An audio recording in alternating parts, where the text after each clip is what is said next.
बढ़ते अब आगे, बड़ी खबर दिल्ली से आ रही है। मनी लॉन्ड्रिंग मामले में दिल्ली सरकार के पूर्व मंत्री सत्येंद्र जैन को सुप्रीम कोर्ट से अंतरिम जमानत की जो राहत है वो बरकरार रहेगी। कोर्ट ने सत्येंद्र जैन के अंतरिम जमानत की अवधि को 12 सितंबर तक के लिए बढ़ा दिया है।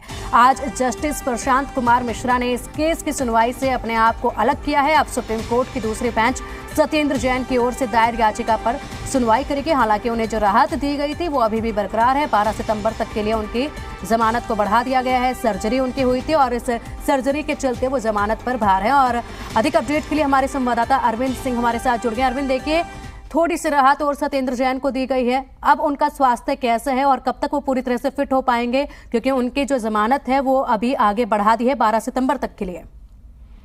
देखिए, आज इस मामले में सुनवाई टल गई है और चूंकि सुनवाई टली इस लिहाज से सत्येंद्र जैन की अंतरिम जमानत की अवधि को बढ़ा दिया गया है। लेकिन सत्येंद्र जैन को खराब स्वास्थ्य के आधार पर जमानत दी जानी चाहिए, नहीं दी जानी चाहिए, या फिर इस केस की मेरिट के आधार पर वो जमानत के अधिकारी है नहीं, इस बात पर आज सुप्रीम कोर्ट में विचार नहीं हुआ। दरअसल इस बेंच के जो सदस्य हैं जस्टिस प्रशांत कुमार मिश्रा, उन्होंने इस मामले की सुनवाई से खुद को अलग कर लिया है, क्योंकि उनके जो बेटे हैं वो ईडी की तरफ से वकील रह चुके हैं। तो लिहाजा उन्होंने कहा कि वो इस मामले की सुनवाई से खुद को अलग कर रहे हैं। क्योंकि बेंच के एक सदस्य ने इस केस की सुनवाई से खुद को अलग किया है, तो इस लिहाज से अब ये मामला दूसरी बेंच के सामने लगेगा और तब तक जो सत्येंद्र जैन को मिली जो अंतरिम राहत है वो बरकरार रहेगी। और यही वजह है कि 12 सितंबर तक उनकी जो अंतरिम जमानत है वो बढ़ा दी गई है।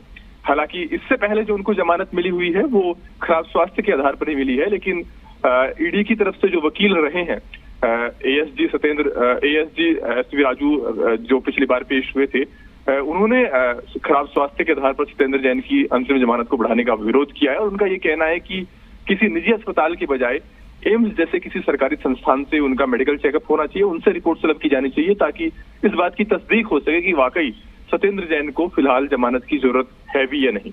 आज लेकिन इस पूरे विषय पर चर्चा नहीं हो पाई। और चूंकि एक जज ने खुद इस मामले की सुनवाई से अलग कर लिया था, लिहाजा सुनवाई टली और इसका फायदा सत्येंद्र जैन को मिल गया कि उनकी अंतरिम जमानत की अवधि भी 12 सितंबर तक बढ़ गई। बिल्कुल, इसी के साथ अरविंद, अगर बात की जाए तो लगातार हवाला उनकी सेहत से जुड़ा हुआ दिया जाता है और उनको काफी सारी फिजियोथेरेपी के लिए अभी बोला भी गया है, उसका हवाला लगातार दिया जाता है। अब सुप्रीम कोर्ट की दूसरी बेंच सत्येंद्र जैन की ओर से दायर याचिका पर सुनवाई करेगी और कौन सी ये बेंच होगी और इस पर क्या कुछ अब आगे जो है क्या कुछ मुद्दे इसमें रखे जाएंगे जमानत को लेकर सत्येंद्र जैन के वकील की तरफ से। देखिए, अभी नई बेंच कौन सी होगी जो 12 सितंबर को सुनवाई करेगी, ये अभी नहीं कहा जा सकता। नई बेंच चीफ जस्टिस तय करेंगे कि कौन सी बेंच इस मामले की सुनवाई करेगी, क्योंकि chief justice master of roster होते हैं, वही तय करते हैं कि कौन सी बेंच के सामने कौन सा मामला सुनवाई के लिए लगेगा। इससे पहले जस्टिस संजीव खन्ना इस मामले की सुनवाई को करते रहे हैं, वो उस बेंच के सदस्य रहे हैं। लेकिन आजकल आर्टिकल 370 को लेकर के जो सुप्रीम कोर्ट की सुनवाई चल रही है उसका एक सदस्य जस्टिस संजीव खन्ना भी है। लिहाजा वो आज सत्येंद्र जैन की जमानत अर्जी पर जो सुनवाई हो रही थी उस बेंच के सदस्य नहीं थे और इस वजह से सुनवाई टल गई।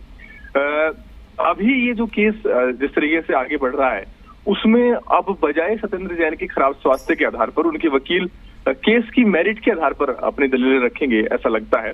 क्योंकि पिछली बार जब सुप्रीम कोर्ट ने ये कहा था कि वो सत्येंद्र जैन की अंतरिम जमानत की अवधि को कुछ दिनों के लिए बढ़ा रहे हैं और उसके बाद उन्हें सरेंडर करने के लिए वक्त दिया जाएगा, तो उसी दिन उनकी तरफ से जो पेश वकील थे अभिषेक मनु सिंह भी, उनका ये कहना था कि सरेंडर करने का आदेश न दिया जाए, वो केस की मेरिट के आधार पर अपनी बात रखने के लिए तैयार है। यानी अब इस मामले में जो आगे जिरह होगी उसमें सिर्फ खराब स्वास्थ्य की दुहाई देकर अंतरिम जमानत की मांग नहीं होगी, बल्कि सत्येंद्र जैन इस केस के लिहाज से किस तरह के से जमानत के अधिकारी हैं या किस तरीके से उनका इस मामले में केस नहीं बनता है, इन सब बातों पर, इन सब बिंदुओं पर सत्येंद्र जैन के जो वकील हैं वो अगली सुनवाई के दौरान अपनी बात रखेंगे, ऐसी उम्मीद है। ठीक है अरविंद, शुक्रिया आपका इन तमाम जानकारियों के लिए।